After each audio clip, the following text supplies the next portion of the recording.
رسول علیه السلام می‌فرماید که هرگاه شما در نماز باشین یک سلسله مکلفیت ها ما داریم.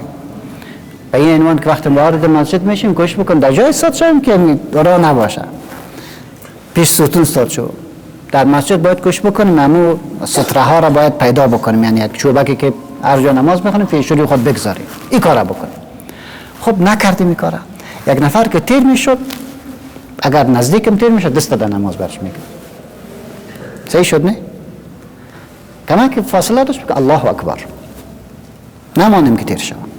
این مکلفیت کی است؟ نمازگزار است.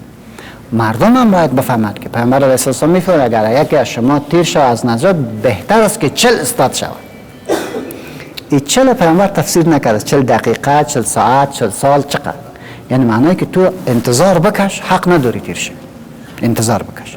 بنابراین هیچ کس حق نداره که از روی نماز تیر شود. کلمه